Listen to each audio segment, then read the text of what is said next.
Oh, waiting. Hello, Elric. Out there, just wait. Okay. Layouts. Took a couple weeks off. I had a very critical. Can you guys hear me okay? Very critical stuff that I had to get taken care of.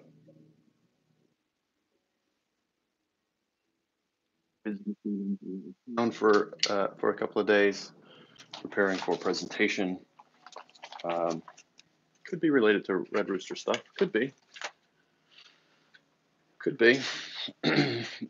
Anyway, so all of my time was taken up by this very critical presentation. So now I'm back, and I think it's all clear skies ahead. So I've been missing this book and this project, and I am ready to roll on it. Very clear. We bought new phones. Just for this. People were commenting on how clean my fingertips were yesterday. That's how good this camera is. I can't say that I have any complaints, except that I think one of my speakers went out already. I have to take it in and get it fixed.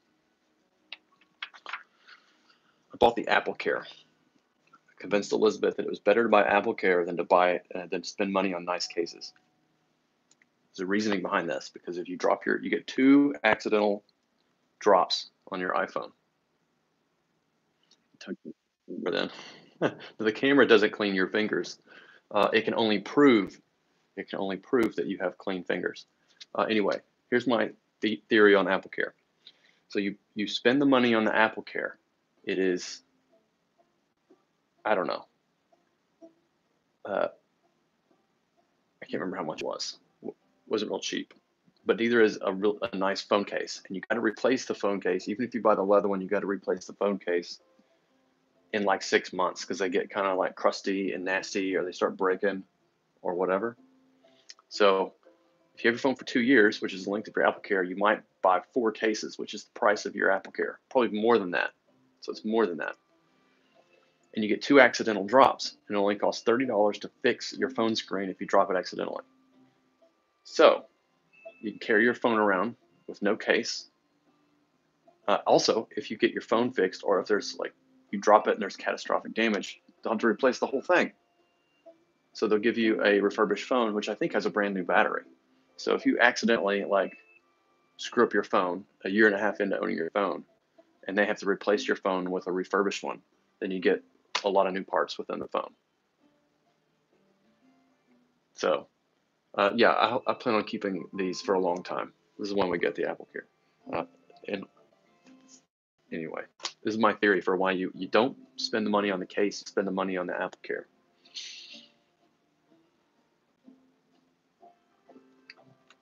So I convinced Elizabeth of it. She was a skeptic, but I made her a believer.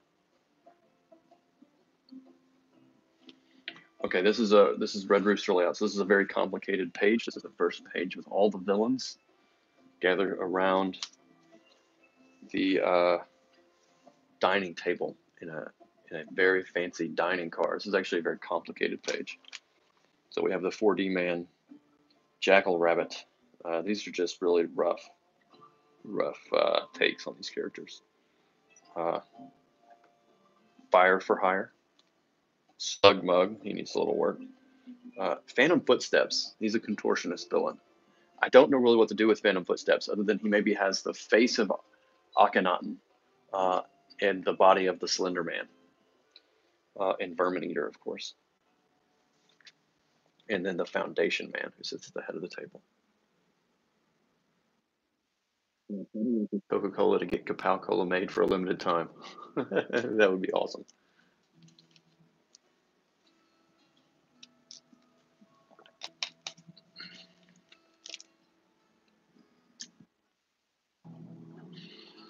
So this is just, I'm just going to be kind of chilling here.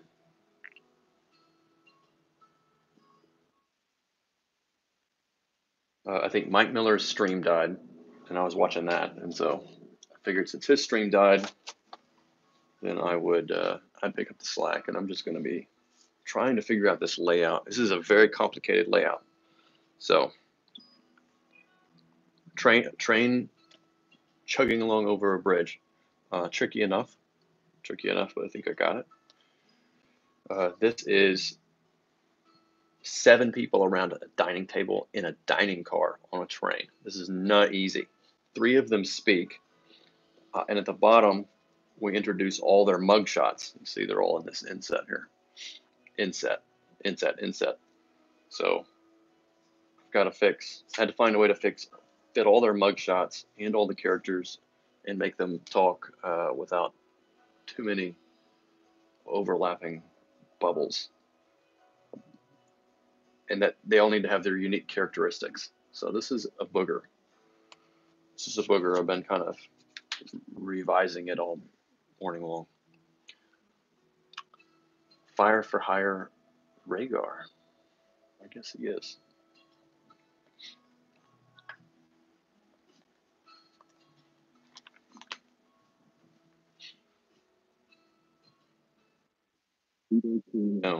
This fella, this is Fire for hire. So he's the classiest of the bunch. He's an entrepreneur villain. He's in it for the money, not for the revenge. 40 Man and Jackal Rabbit might just be a bit crazy. I haven't figured out Phantom Footsteps costume yet, other than I wanted to have the face of Akhenaten and the body of the Slender Man. He's just creepy. And then Slug Mug is Slug Mug. I was really proud of coming up with that name, Slug Mug, by the way. I thought that was good. Mark Pellegrini came up with a name for Phantom Footsteps, as well as Vermin Eater, who is one of my favorites. Vermin Eater's a great name. 40 Man and Jackal Rabbit were 2 characters I brought to the table. Smug Doug with the Slug Mug. Smug Doug.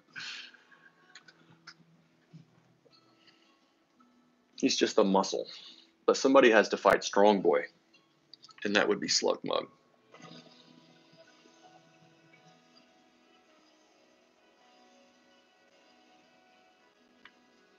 He needs like more scars or a droopy side of the face or something. Can you explain their powers and specialties? Okay, so we have a limited power universe. These are superheroics, but they're very understated. They're more like just heightened abilities, talents, exceptional talents. Slugmug is just that. He's just a brute criminal of excessive size. Vermin Eater, he is just a crazy wild man and a cannibal. So he will sort of an extremist, and he serves a strange sort of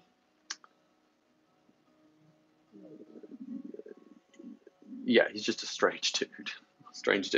Super creepy. Phantom Footsteps is a contortionist.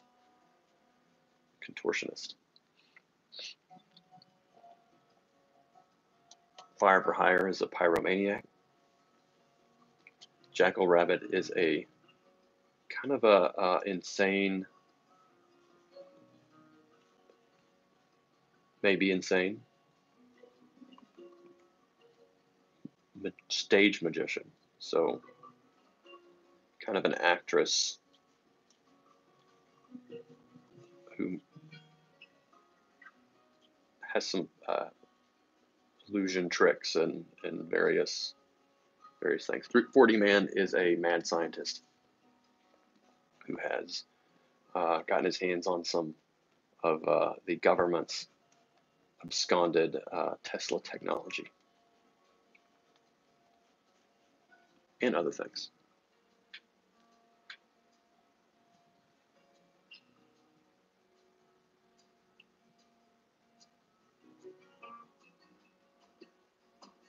Can he talk to rats? Before he eats them, I suppose.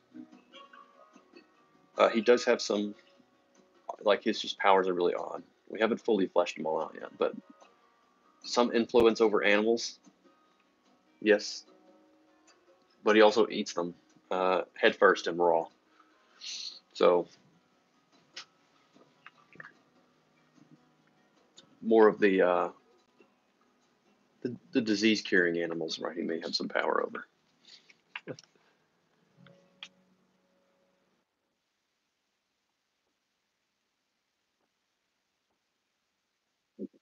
That's that. They're all gathered around the table. The Foundation Man has busted them all out. Has busted them all out, and has gathered their forces together for the first time all together. Whether they're seeking revenge or money, the Foundation Man has gathered them together and has a plan brewing for some time. The Foundation Man represents sort of an ancient uh, society of evil, clandestine and sort of unknown, a shadowy operation. And he's gathered the Red Rooster's prime, some of the Red Rooster's prime uh, villains of the past around a single table to execute his plan to destroy the Red Rooster and his legacy forever. So this is what I'm drawing today. We're trying to figure out. So the Jackal Rabbit and 4D Man are kind of a thing. They kind of have a Bonnie and Clyde thing going on.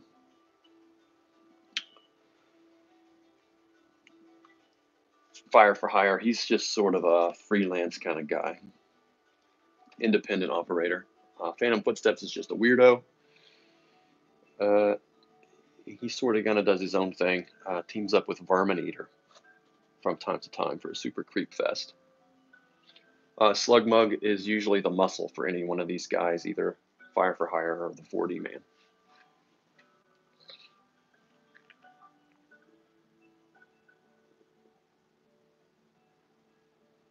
Is there a Red Rooster costume jacket we can buy? Not yet. Not yet. But one day. One day. Anyway, we did have a nice meeting. Showed Red Rooster's suit to some people, and they thought it was pretty great. Yeah, it seems to be resonating with some of the right people, so that's good. They people are getting it. They get it. It's you got a million superheroes or heroes for in the big cities, but this is sort of a an Americana small town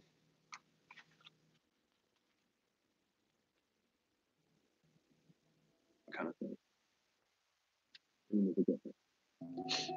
They're sitting at a table in a dining car of a train, a fancy dining car. It's tricky, but I think I got it broken out. I just gotta get all the characters to sort of act, and these are their mug shots at the bottom.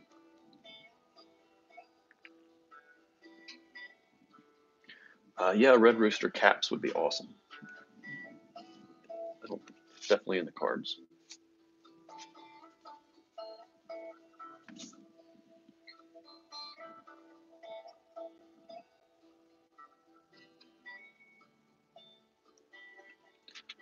Why do I want to avoid giving people superpowers in a world? Because I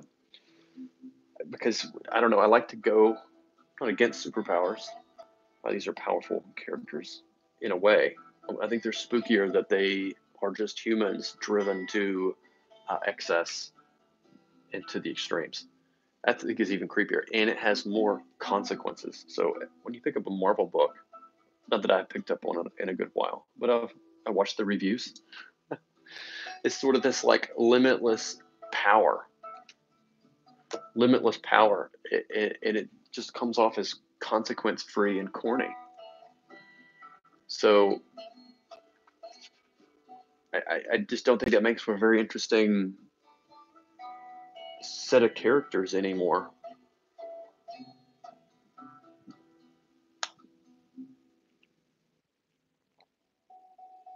at least not for me. So I'm doing what's interesting to me.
So a rabbit in the military isn't corny. uh, Different. It's different. I'm not saying it's. I'm not against corniness. I just want to see something different.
Stay away from Twitter. Oh my gosh.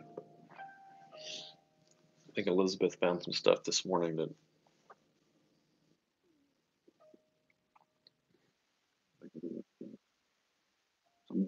it's,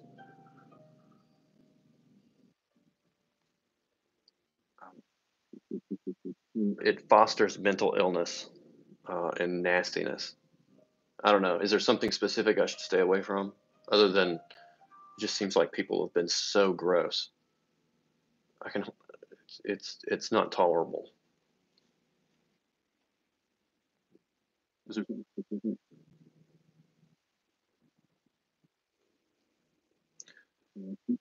I will consider going to that convention next year. Yeah,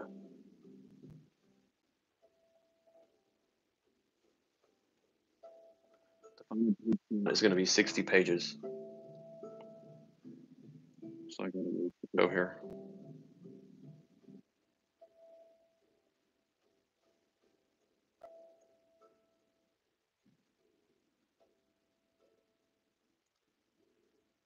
Nothing specific on Twitter, just blood for blood.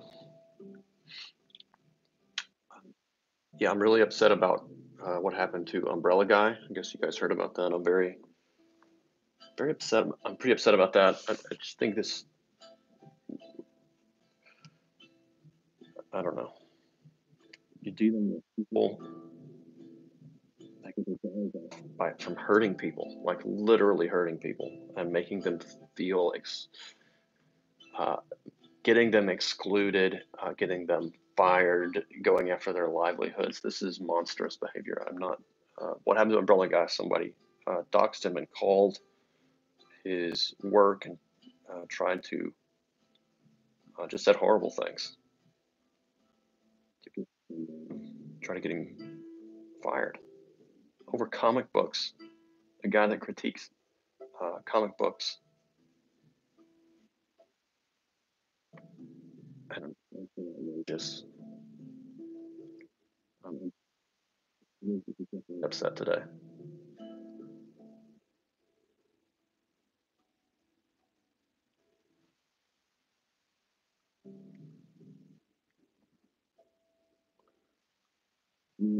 Problems with the audio.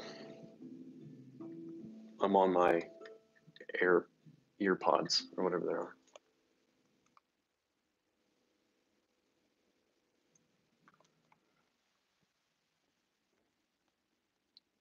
Yeah. Uh, yeah. To yeah. Well, anyway, Elizabeth finds people jumping up and down celebrating that she's not on the next Brubaker Phillips book. Very happy that their campaigns of write-in and calls for removal have been answered. So these are people that just want you removed. They want you removed.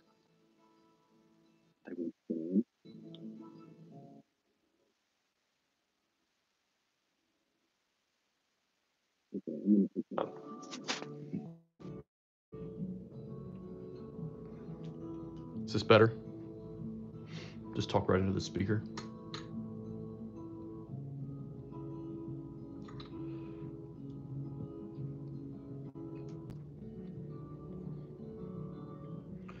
Yeah, children who never grew up. Yeah, I don't know. I think it's.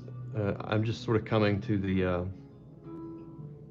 I think we're like at peak mental illness, and this kind of stuff just fosters it and gives it a voice. It gives it power.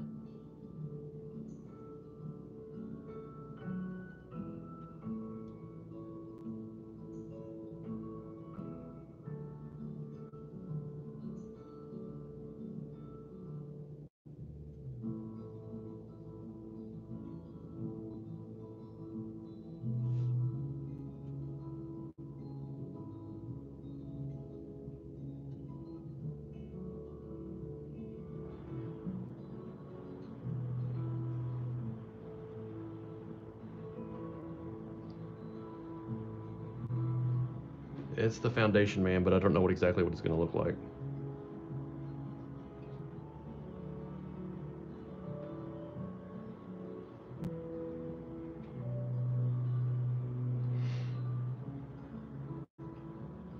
Is it anything's possible to see in the Red Rooster universe? Uh, so I guess aliens are possible. I don't know. We're not really. We're focused on. You're probably not going to see any aliens, but I won't rule it out.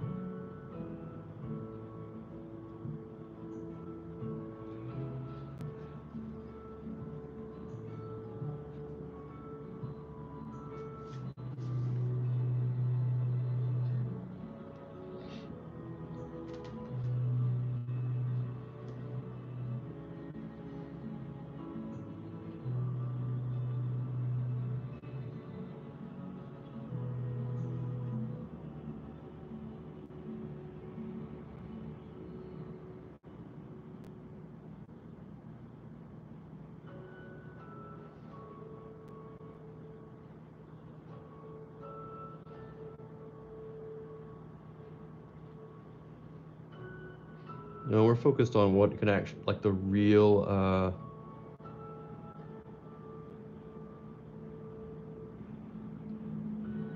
not real. Well, the Red Rooster is more focused on kind of it's more Lovecraftian, but very understated there too.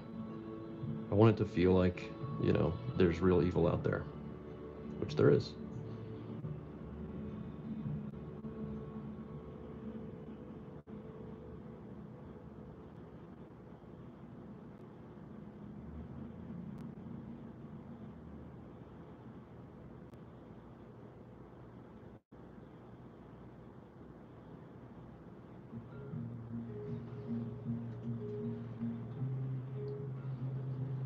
Oh, he's supposed to be raising his glass for a toast. That's right.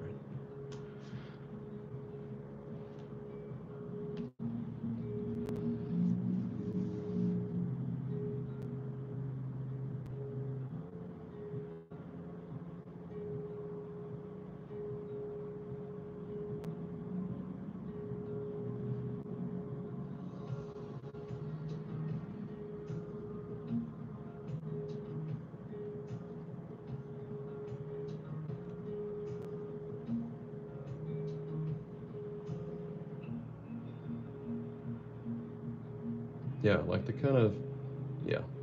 There's just a real, yeah, the sense of evil. I want there to be a real sense of evil in the Red Rooster universe. Like the kind of evil that would call and libel you to your employer and try to remove you, or jump up and down in happiness when you're no longer on a project, except times 10.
All right, I think we're kind of getting this figured out.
Does anybody else get the sense that there's just people are acting nutty? Oh, Umbrella Guy, hey, we were just talking about you.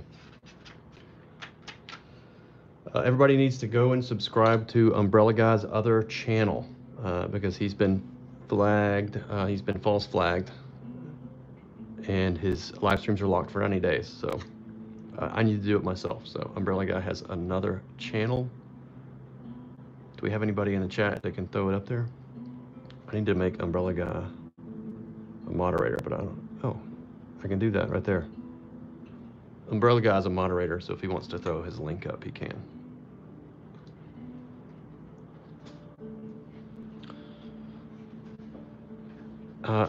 Umbrella, do you get the sense that like things are like, is it just something in the air? What the hell is going on? People are acting crazy and getting people hurt. In comic books, in the real world, it's almost like somebody threw a switch.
Is Gab gone?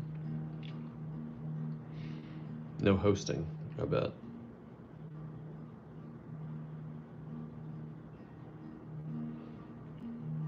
I had a Gab account. I mean, I never used it. Just had it just in case.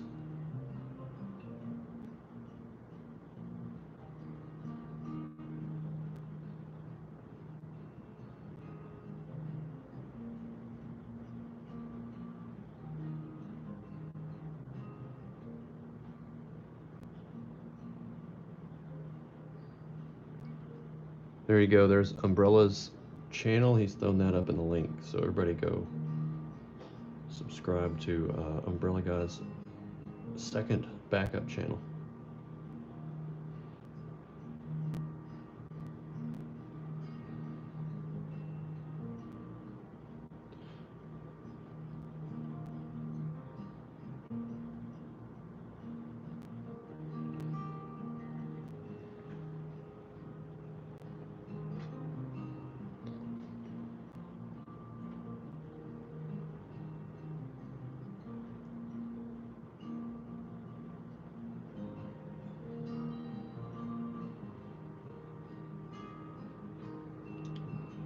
Fancy dining car. It's kind of a tricky thing to draw.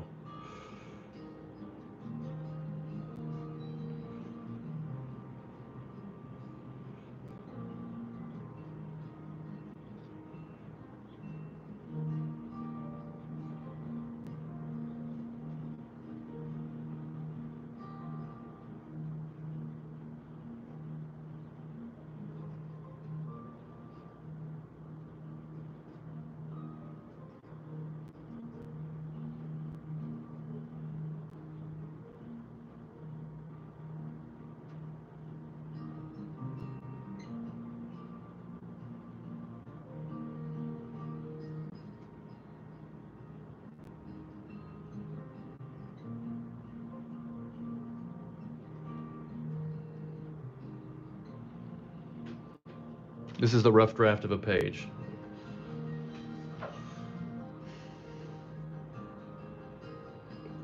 It needs lights hanging down the middle, even though they're going to be covered up by the word balloons.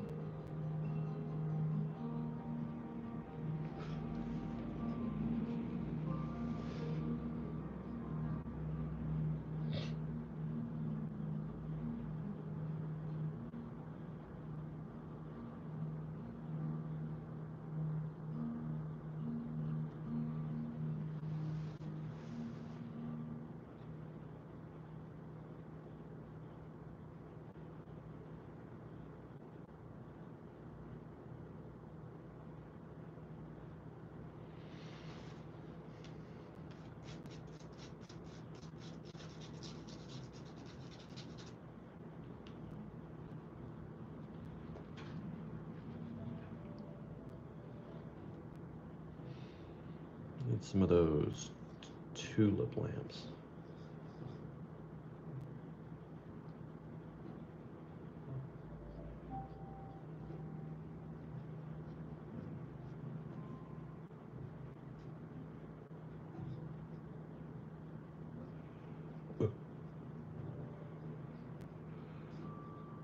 With the fancy glass.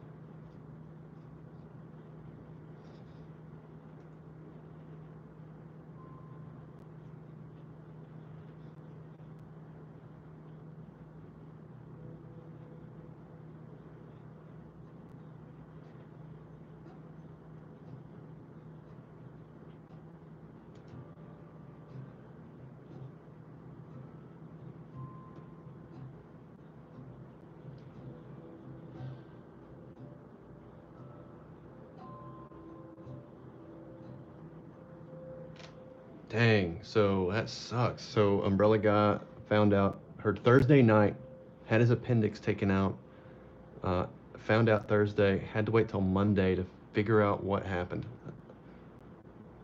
Gut wrenching. Uh,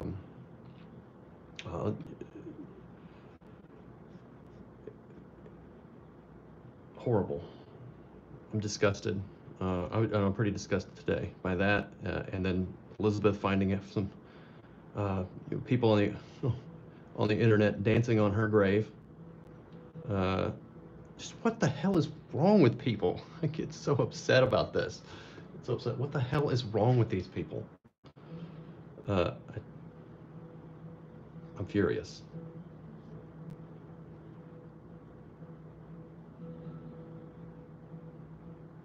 Just I don't even I don't know who does this.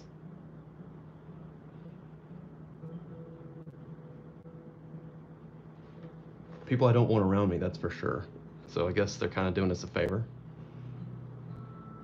I don't want these people anywhere near me that act like that.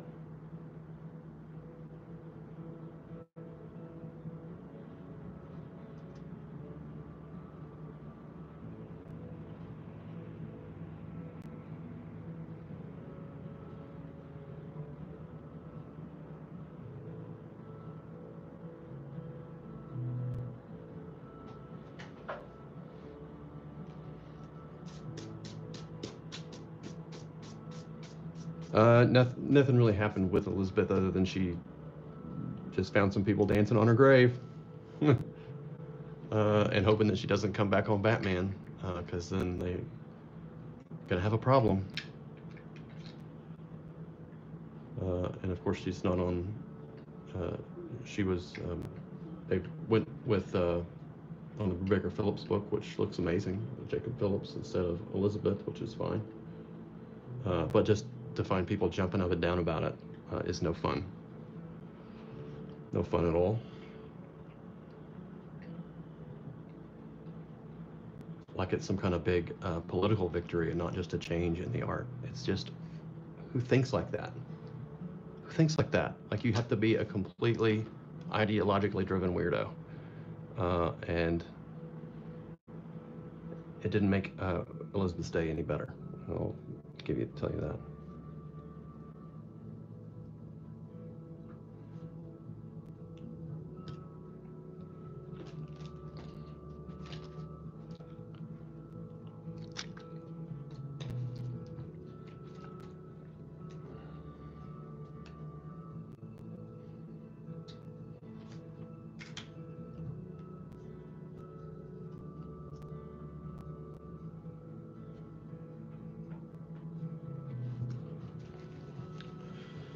All right, now I do a passive inks on this just to, because I need to be committed. I can do all this little loose sketching, but I like to ink these things up, and it doesn't take very long, but it makes me feel committed. Yeah, crazy people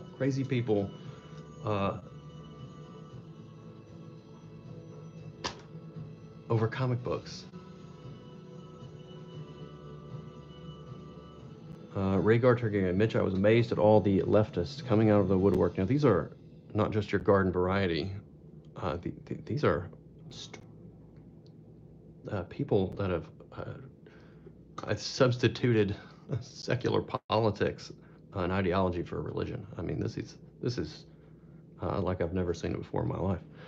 Mitch, I was amazed at all the leftists coming out of the woodwork to wring their hands over the Wendig firing. Truly bizarre. Yeah, that was a little strange. I don't see how anybody could abide by what Mr. Wendig had said. That was pretty horrible stuff. Of course, I'm not going out and dancing on his grave either. That would be, that's just not my style. I think it's fine to report on it, say what happened and all that kind of good stuff, but I don't think it's my place or my position to deliver commentary on that, or even to care one way or the other than the editor did what he thought he had to do, and I support the decision of whatever their decision is. It's their call.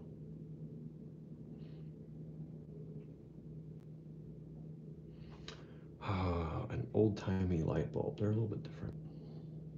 How do I do that?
Zeno Stoic says they created a moral system that emotionally rewards one or them for destroying people.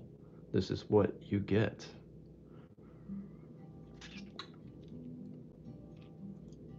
Yeah, I've been thinking about that for some time. So if you have if you're a bit of a sadist or you derive pleasure from hurting people, then all social media does is create a system, especially on Twitter, is create a system where these people can get their jollies off more easily with fewer consequences. So if you have your wiring reversed in that particular way, which is hard, like very unfortunate. I pray for these people. That's a horrible thing to have in your life, I would think, and probably leaves a trail of awful wreckage behind you. And I pray for all those around them too. So, what a horrible thing to have to live with. But social media, then, if you got this pleasure thing and the wires are a bit crossed, you're getting pleasure out of inflicting pain, then social media just allows you to amplify that and do it consequence-free. And over time, this is I think what I've been noticing, people get more and more sophisticated at doing it so they can get their pleasure responses, their dopamine hits, all that kind of stuff, and figure out how to do it without consequence. And it, leaves empathetic people, sort of the first victims. And then you find out, like, if you call out bad behavior or whatever, then you become a target. And then people start going after their livelihoods, and it's more and more fun for them and less fun for everybody else.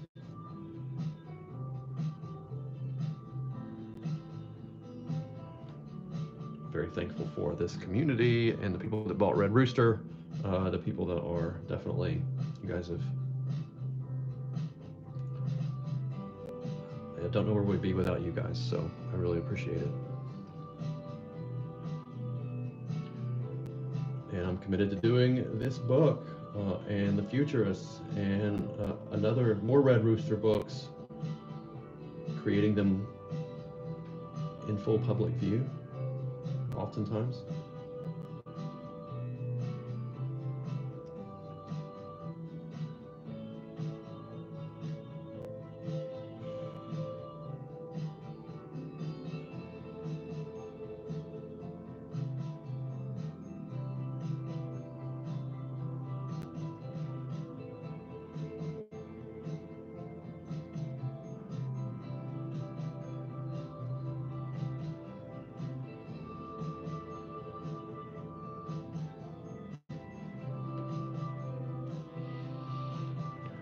What size canvas do I use in Photoshop? Whatever the standard comic book size is, with all the margins and everything set. You can Google that. 600 DPI.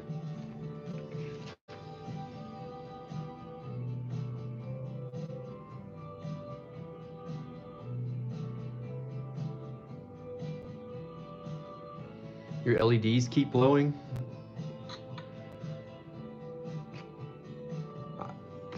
I would, my advice on LEDs is to spend the money and get the most expensive ones, or at least really, really high quality. Because just because they're LEDs, I've found they just, they're not what they claim. Just because they're LED, but the pricier ones work better.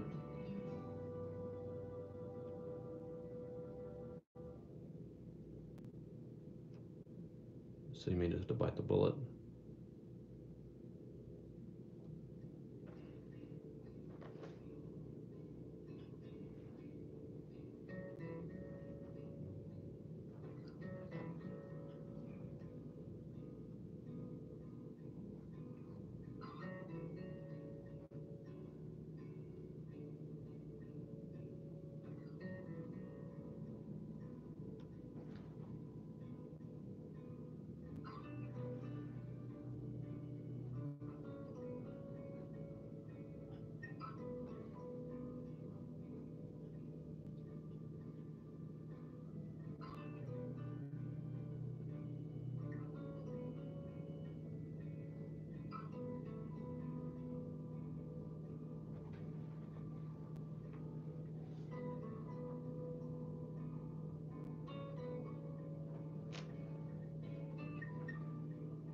Comics needs an enema.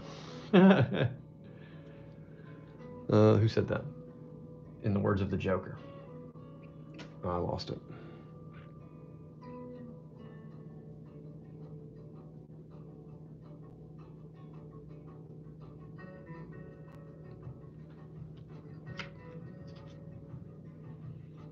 Maybe they do need an enema.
I am a little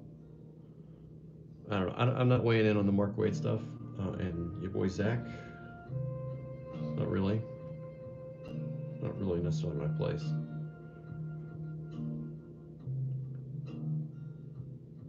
I guess, but I'm not encouraging or discouraging anybody not to donate to Zach. It certainly has just made people even more nutty. That's for sure. I don't like what happened to Zach.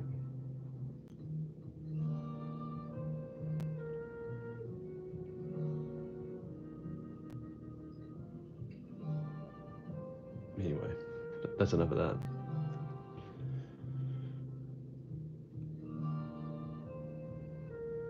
It'll get sorted out legally, and what happens happens. But yeah, my advice to people is just don't go around. It's probably not a good idea to screw with people's contracts.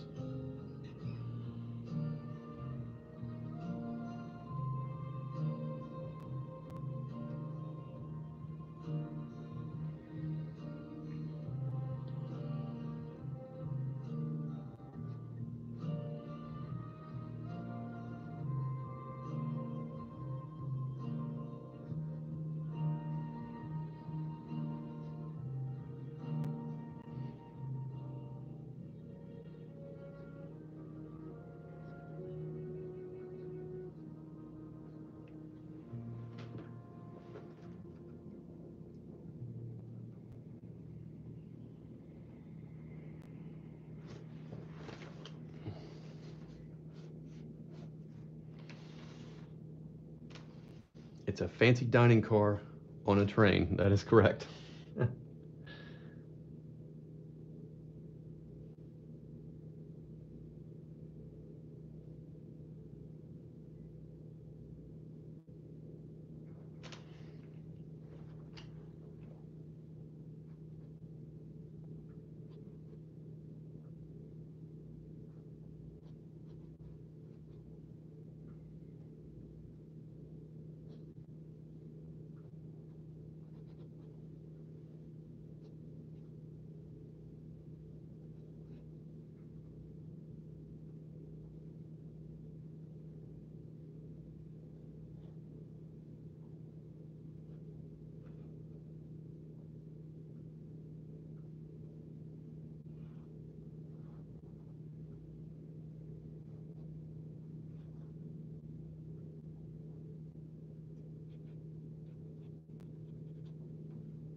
I think he has passed Wade's funding. I think that happened this morning, or at least I think I saw that on Twitter.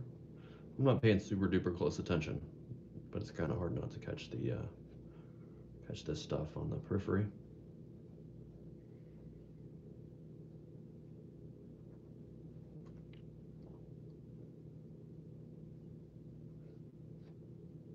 I'm not surprised.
He's 2K above Wade. Zach is 67. Wade is 66.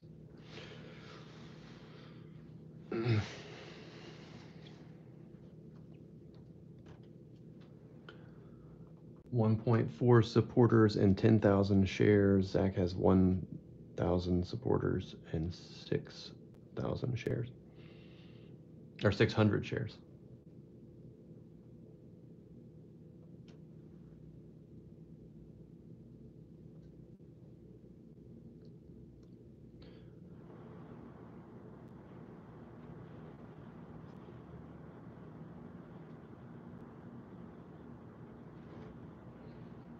Interesting numbers.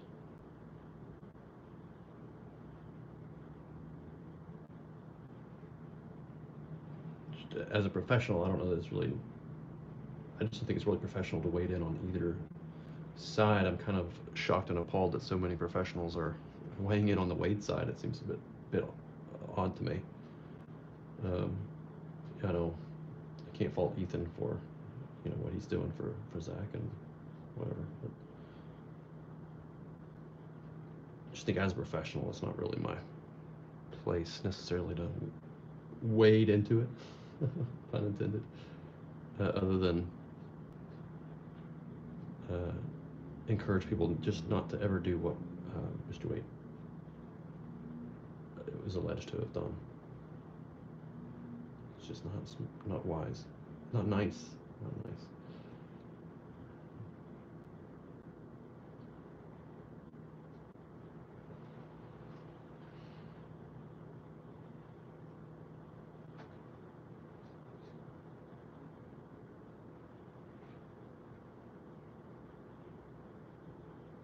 Is anybody surprised? I was really a little bit surprised that the owner of CBR jumped into that, kind of showed their bias. It seems kind of an unusual, seems like an unusual strategy for a business. Again, it's not my business, not my thing. Just seems odd.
Rumble Terrier, thank you for $2. Is Red Rooster a legacy hero, or is he chosen? He is both. So the Red Rooster is a mantle passed from generation to generation. Sorry if you've heard this all before. A mantle passed from generation to generation. In our story, we follow the story of Frank Cooper, who was the bearer of the mantle in our fictional Americana 1930s Red Rooster universe. The mantle was passed down to Frank Cooper on the battlefields of World War I, where he was given ad hoc training from what was previously a covert and sort of clandestine Red Rooster society, where there's only one, generally maybe only one Red Rooster at a time, though that's subject to variables. He was trained, in the chaos of World War I. A stray bullet could take you out and you just never knew. So he was trained kind of ad hoc. And the war was over and he came back and became an American folk hero who sort of becomes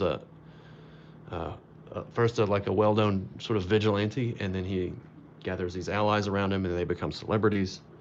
Yeah, Frank Cooper, you get it? Frank Cooper, Coop, chicken coop. Somebody got it. So we pick up the story with Frank Cooper, sort of at the height of his fame, where all of his enemies here, his villains, this cast of villains, are gathered by the Foundation Man, who's an ancient, and it represents a group of people from an ancient and insidious and clandestine evil. And he is seeking to use, he thinks he finally has the plan, the leverage, the situation to bring down not only Frank Cooper, but the Red Rooster mantle forever. Link is in the description. Should you choose to back the Red Rooster Golden Age Indiegogo campaign 60-page special introducing a whole new set of heroes and stories and potentially infinite subject matter. Mark Pellegrini and I have sketched out at least tightly. Well, we've written the first issue that follows this, the first 20 pages, and we've got the first 3 or 4 issues probably there were 6 really tightly wound, and we sketched out up to 12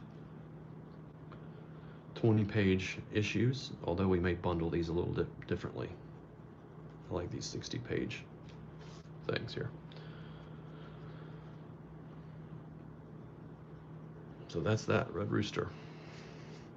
It is both a legacy hero and a chosen hero. He's a chosen hero that embodies a legacy. Anyway, thank you for $2. Let's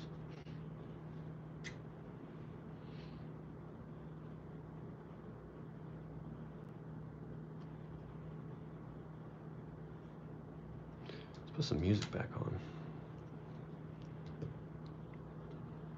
Please, America, bring KFC to Finland faster. Do you really want KFC's? I mean, I guess I could see the appeal of KFC if it appears in your territory for a while. You get that yummy American fried chicken, biscuits and gravy, and all the fixins. But there are, plenty of places around here where I live. Of course, I live in like the chicken capital of the country, with Tyson Foods, the home of Tyson Foods. Tyson Chicken is here in Arkansas, in Bentonville. So we have all the great chicken we can eat, and biscuits and gravy and all that good stuff. I mean, that's just kind of par for the course around here.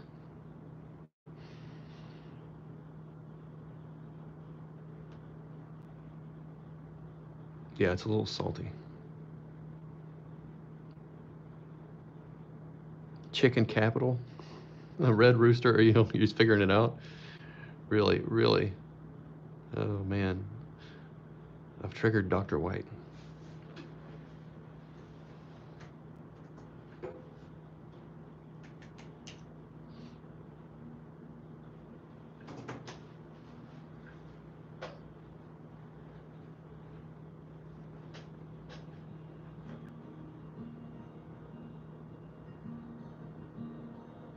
Is Red Rooster going to be the official local comic hero then? Oh, that'd be nice. The state hero. I like the sound of that.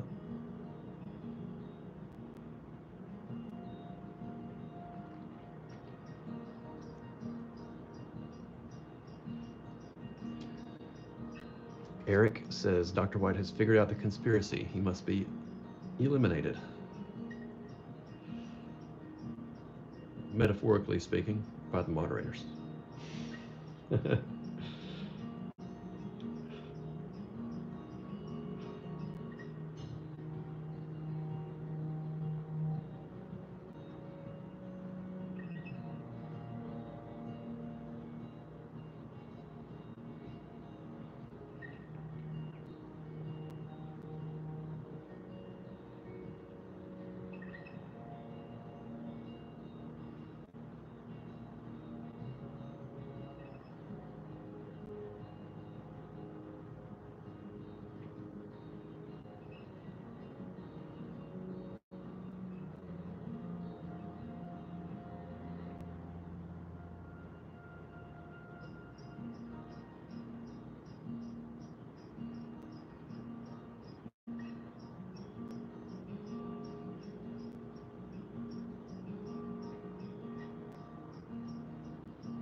Does Red Rooster fight for barn animal supremacy? No, the Red Rooster fights for everyone.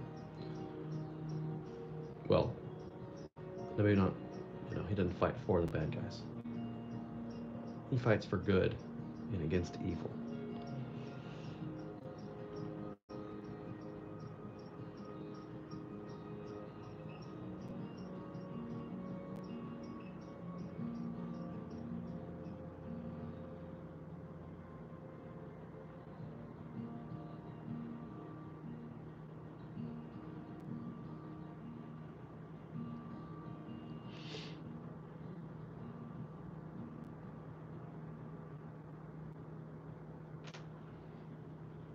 Anybody in the chat dressing up as Red Rooster for Halloween? Asks Dave Sonowitz. I do know one person, and I can't wait to share it with you. It's gonna be cool.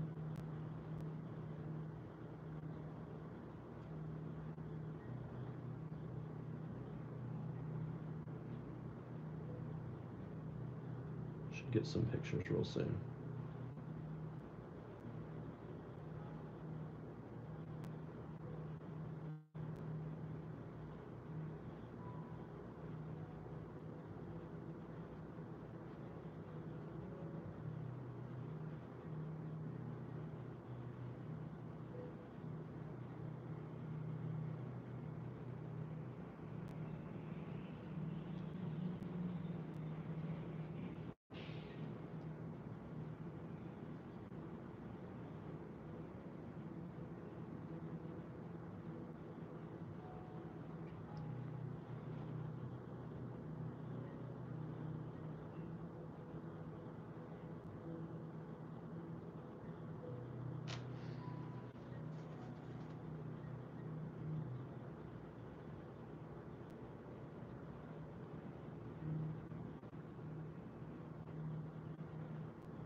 Bourbon Eater should have his hand in his food. Like that.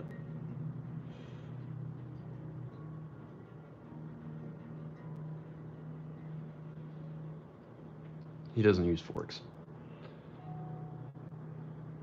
Yes, there was someone dressed as Red Rooster at Alamo City Comic Con this past weekend. So you can go to my Twitter profile. I think the guy's name was Matt Smith. Yeah, because his handle was not Doctor. Matt Smith. You can check that out on my Twitter at mbrightweiser on Twitter. Pictures of Matt Smith dressed as Red Rooster. Photo with Mark Pellegrini, who was also there. But don't spend too long on Twitter. You won't be happy there. Just run in and run out.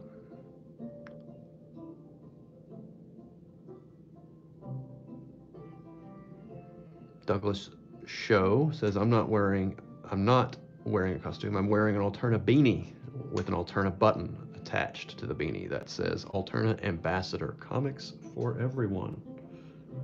That's great.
Holy smokes, is this done? No, I gotta do all their mug shots. This is a heck of a page.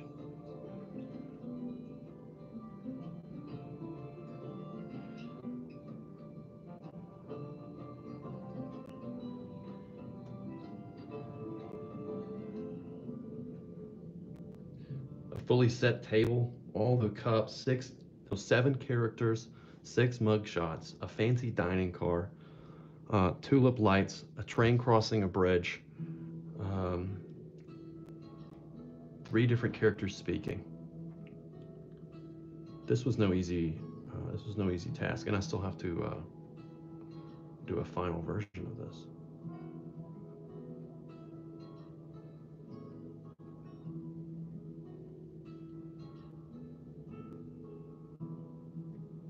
I blame Mark Pellegrini for this.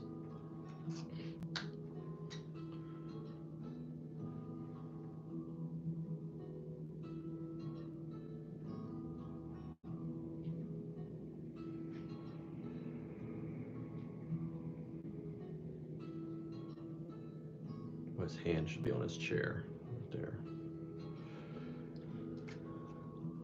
Fire for Hire. Fire for Hire was the guy's name. This guy here.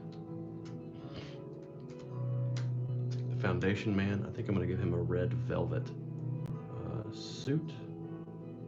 Kind of a weird thing.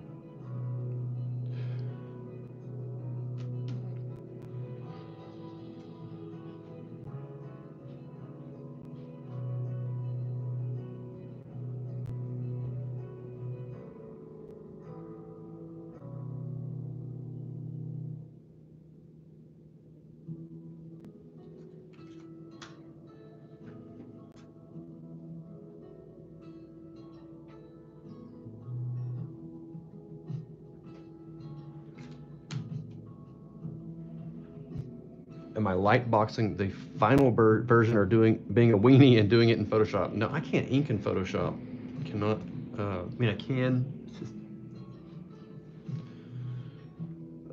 2 reasons. One, I get too obsessed with the details. The other reason is I believe in this project. So if it's a project I totally believe in, I think it's going to be valuable and worthwhile,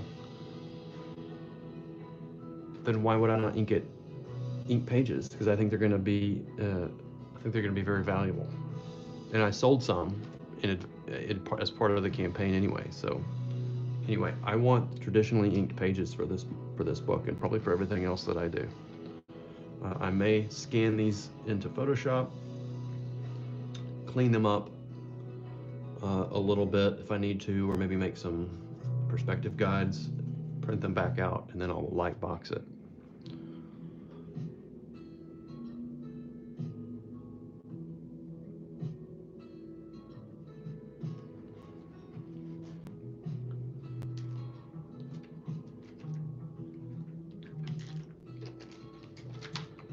Oh man, this one was just brutal. Okay. I'm just gonna put little numbers over them.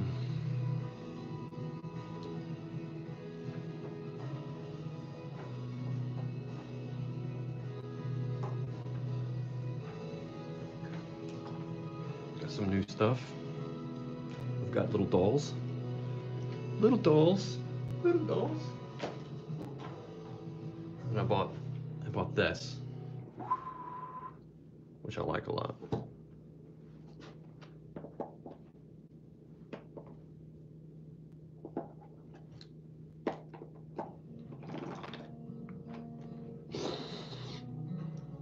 Smells like suede and leather and glue.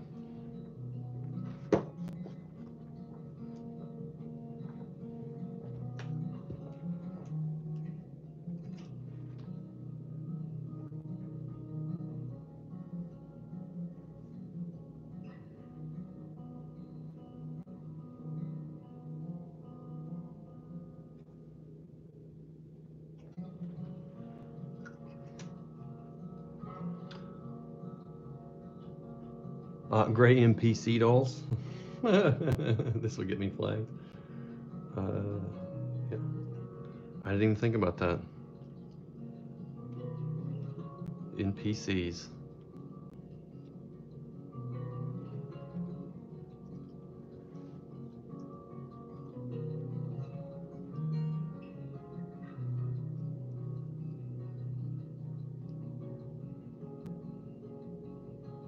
People got really upset about that.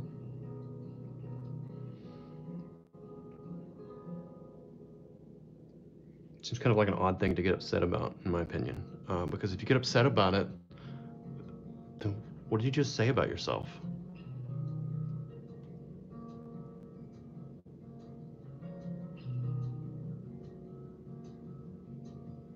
You know? Did they stop to think about that?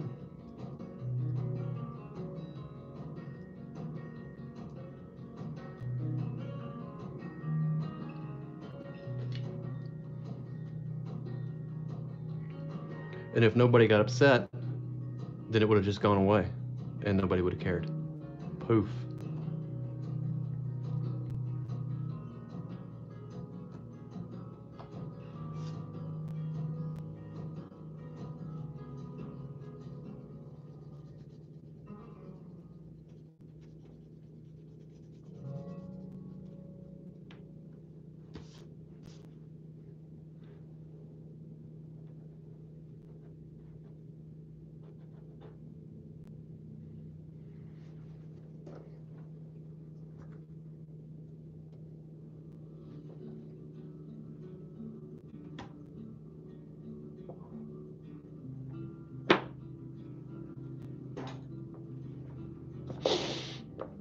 Leather. Smells like a brand new luxury car.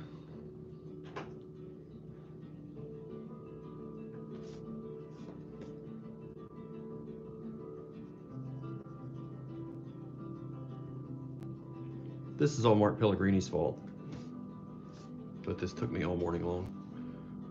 It is now 2:30.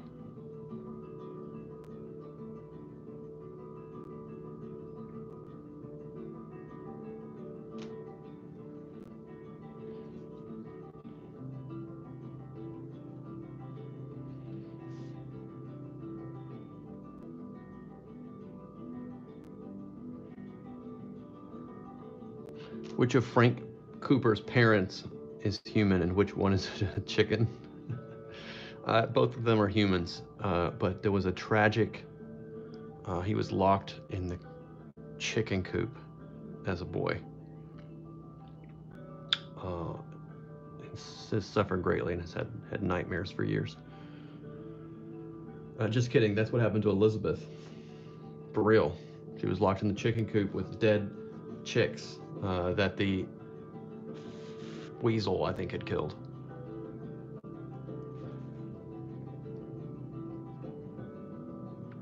That really did happen to Elizabeth, and she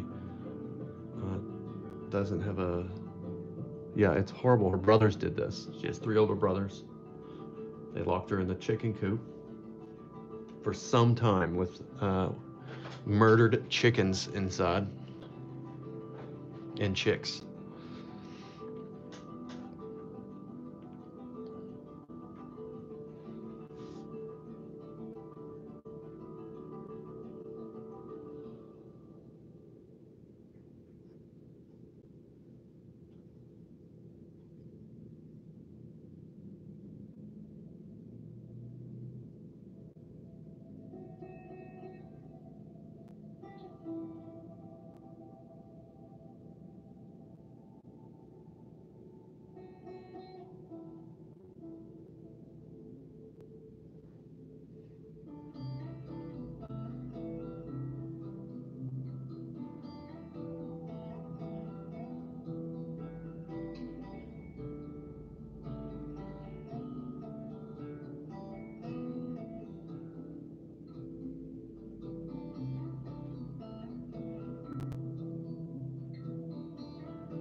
I think that's steel guitar or like a sliding thing. That's not a banjo. I think maybe it is a banjo. I don't know. What do I know?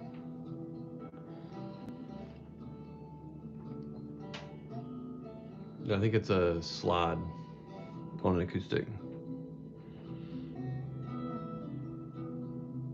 Sounds like a villain origin story. Why would they do that? Well, because they were mean little craps, I guess, at the time.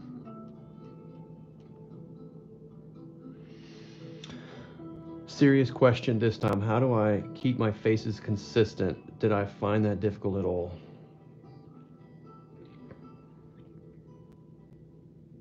It is. It can be a little bit difficult. Kind of.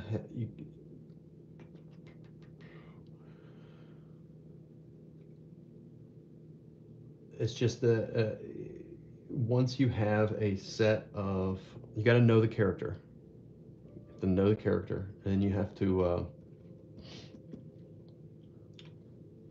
just decide, you know, in your eye, the character with that particular set of attributes, what would they generally look like? And within my Rolodex of faces that I have in my head, it the options become narrow and narrow and narrower. Like with Phantom Footsteps, he's really creepy.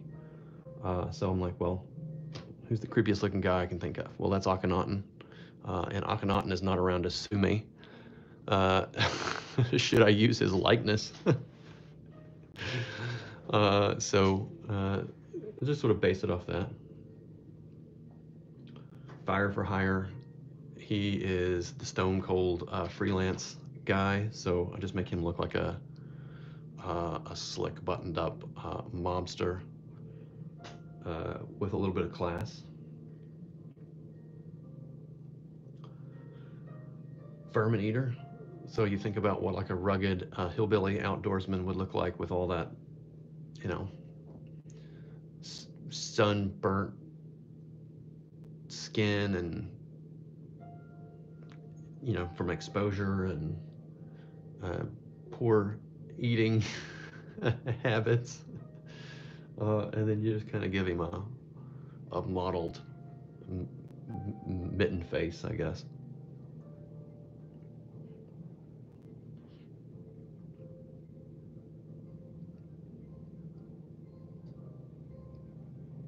And then once you kind of know what they look, then you do this enough times, and you can just sort of like turn them around in your head, like a 3D model. And this is why I do this kind of gesture thing first, because it usually comes out in the gesture.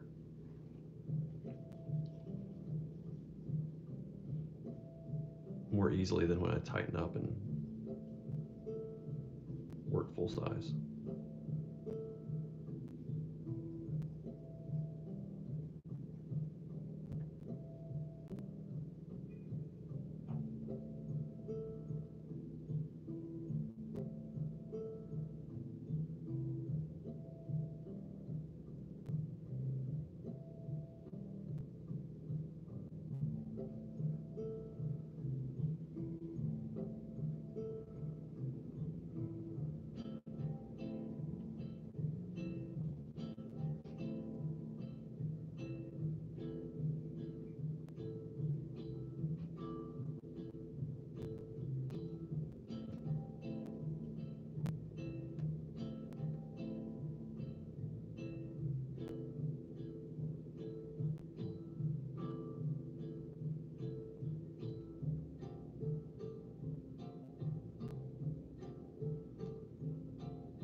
I gotta figure out how to get all their names in there.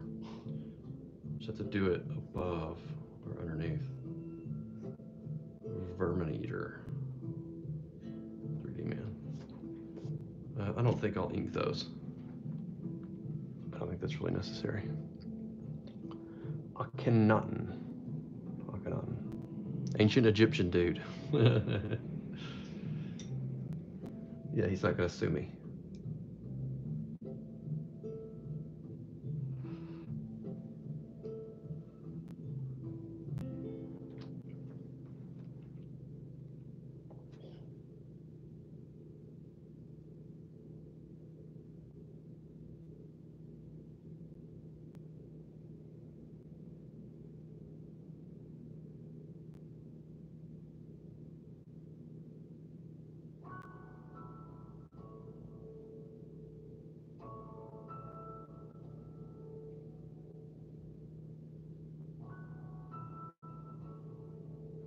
Dang it.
He could curse me or haunt me? No, he can't. He's dead. I don't believe in that nonsense. But it's okay if you do. No, I won't judge you.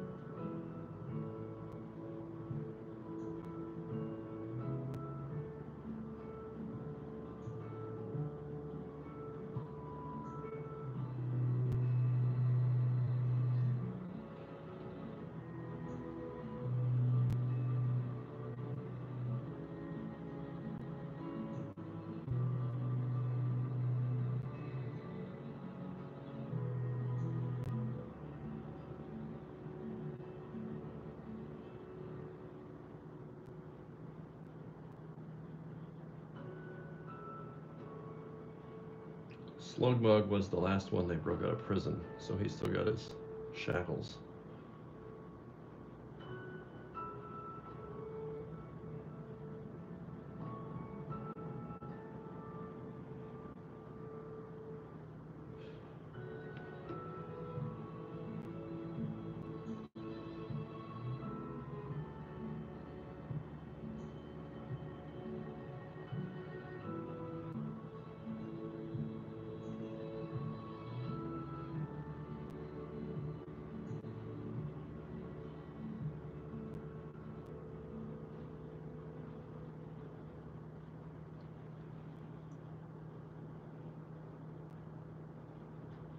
What website do I get my music from? Epidemicsound.com. I bought a subscription just so I could stream with it and use it in videos. And it's that way it's like YouTube. I purchased this and it's like purchasing a license for these songs or whatever's on here, and I can use it on YouTube. So it's $15 a month. So if you, I mean, I'm not asking for super chat money or anything, but if you enjoy this stuff, it does cost me $15 a month. So, should you find yourself in the moment absorbed by the music and the content, and want to throw a couple of shekels to help keep the music rolling, that would be appreciated. But by all means, you don't have to.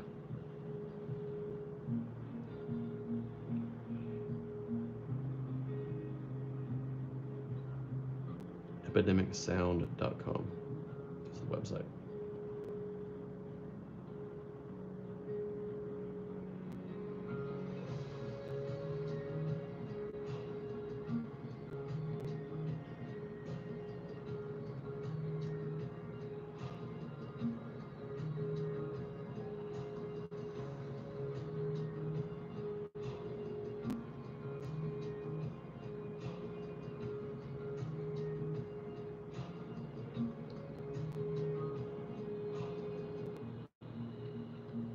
Do I see much of a difference between painting with inks and using alcohol-based markers? Yes.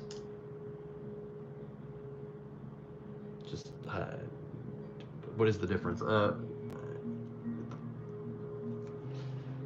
ink I can load to whatever capacity I want on the brush. I have more control. Just I can apply them sharper or wider. I just have so much more control, and I like the way the washiness looks. They kind of, you can get more variance, I think. Well, I know people do some really extreme things with these markers though, so I can't. It's really just a personal preference.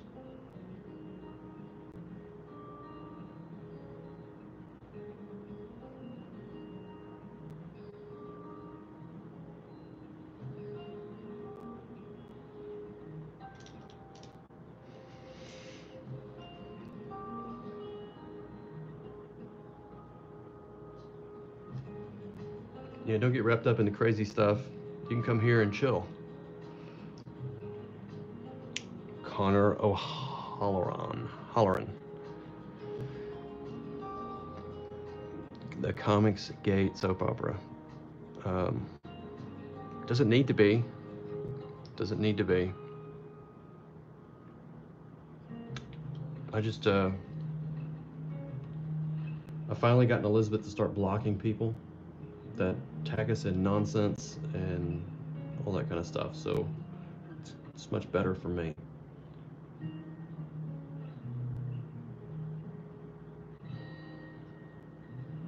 Just don't indulge bad behavior. I'm gonna have to probably do some mass unfollowings. Just because, and it's not just comics, like, it's not Comicsgate people, but I'm gonna unfollow a lot of people, including Comicsgate people, including regular pros. I just can't, just gotta change the way I use, Elizabeth and I use social media. On Twitter, anyway.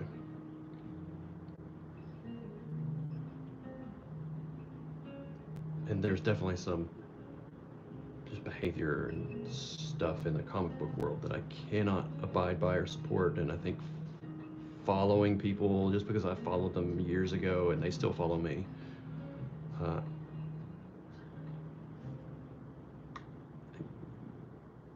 I've sort of resisted doing that for some time because of those reasons. But now I'm just gonna have to make some changes. But blocking is good. That did solve some issues for me.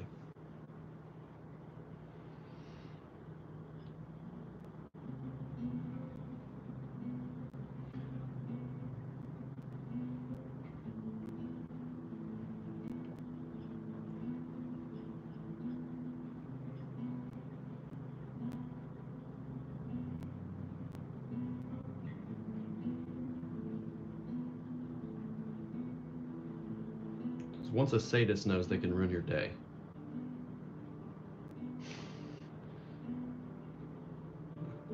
then they'll just keep ruining your day.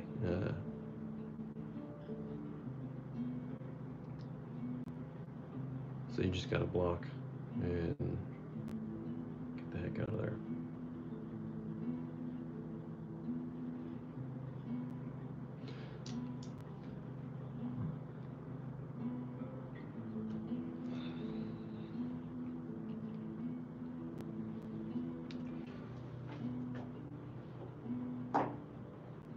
Okay, maybe I will ink the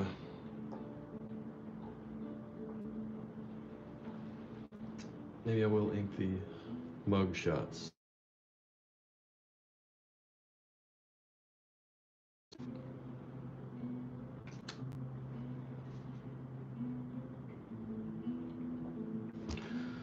That's my meter timer.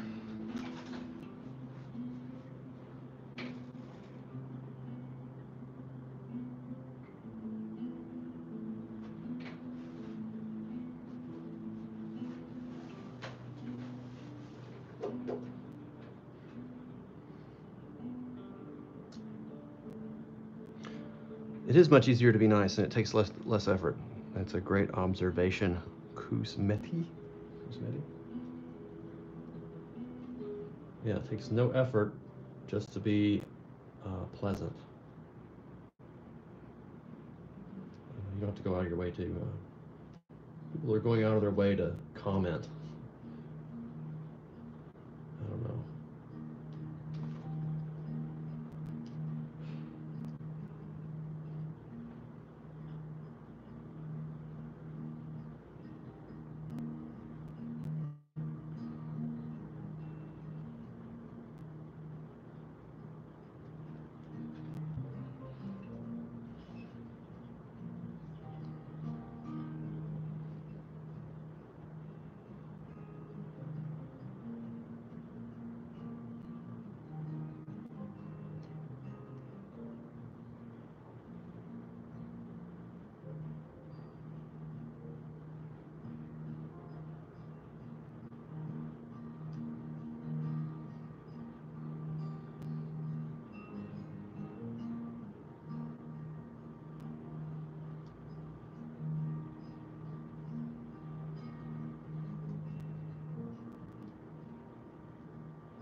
Yeah, just ignore them. Just ignore them.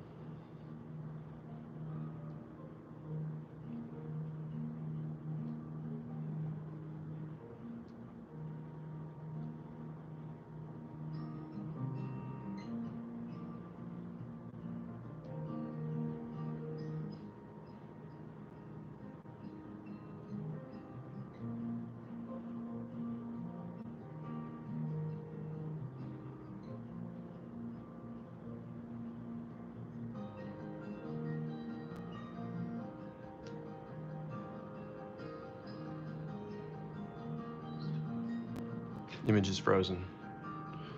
This is my battery starting to die.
Okay, there they are. The villains.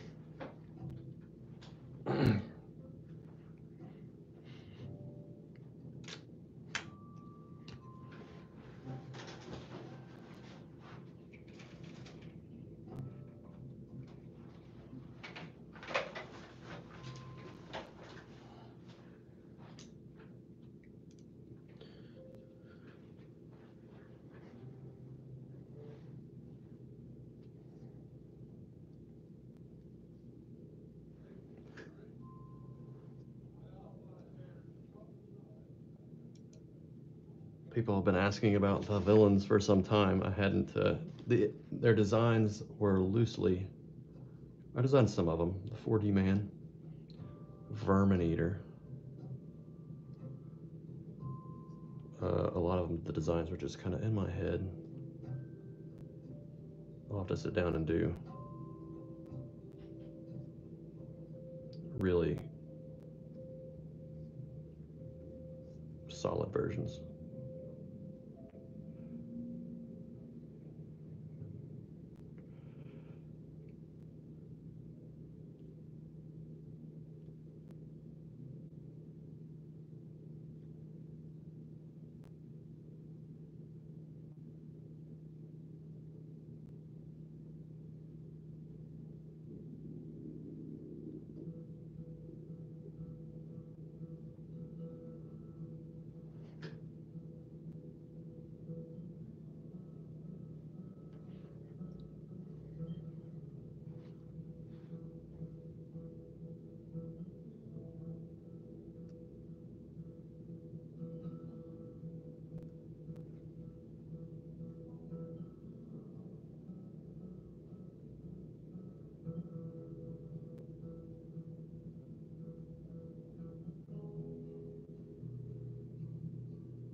When I worked on Captain America, did I do these ink washes and give them to the colorist for reference?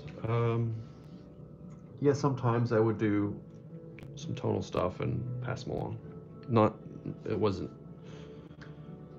every single time.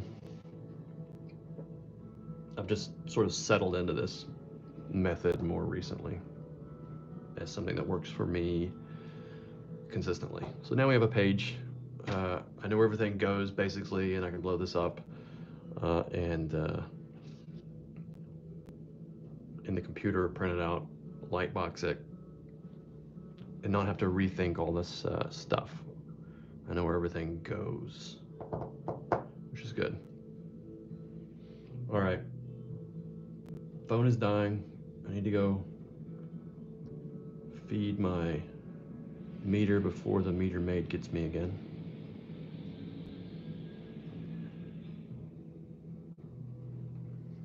Thank you all. Take care. Have a great afternoon. Click.